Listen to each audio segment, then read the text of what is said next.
आणि स्वतःच्या मतदारसंघात माननीय धनंजय मुंडे यांचं काय लक्ष आहे? हे राजस्थानी मल्टीस्टेट का काय आहे? याच्यावर एफआयआर झालेला आहे. कधीचा आहे हा? 2024चा एफआयआर आहे. 20,000 लोकांच्या ठेवी अडकल्या, 300 कोटी रुपयाच्या ठेवी बुडाल्या.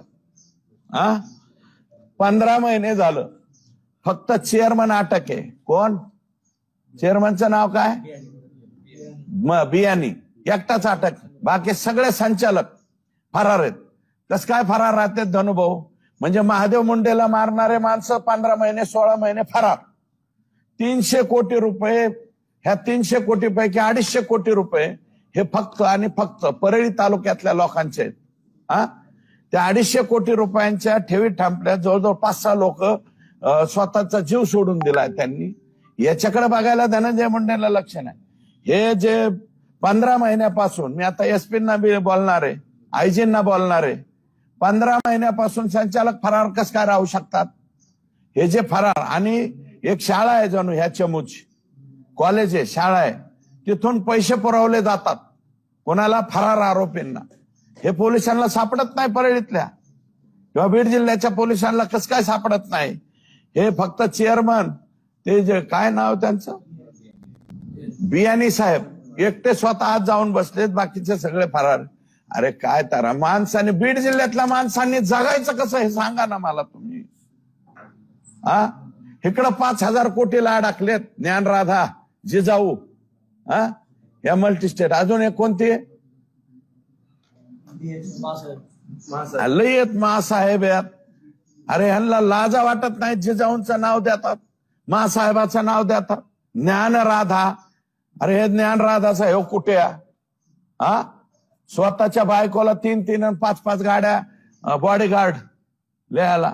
गाडीच्या खाली उतरताना खुर्ची का काय ठेवायची, ते बारकी स्टूल, मग गाडीच्या खाली उतरायची यांची बायको. अशा पद्धतीचे वागलेत लोक हे. आणि ह्याचं कर्ज कोणी उचललंय? सगळं धनंजय मुंडे आणि वाल्मिक कराड यांच्या शिफारशीवर हे 300 कोटीचं वाटोळं झालेलं आहे. माहिती आहे का? मला माहिती, मी माहिती घेतली आहे.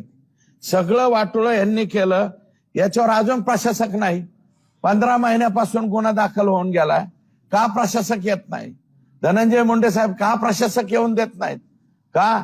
तर हे पैसे घेतलेले 3 कोटी, 2 कोटी, 5 कोटी सगळे बगल बच्चे हे धनंजय मुंडे आणि वाल्मिक कराड यांचे पिलावळे सगळी.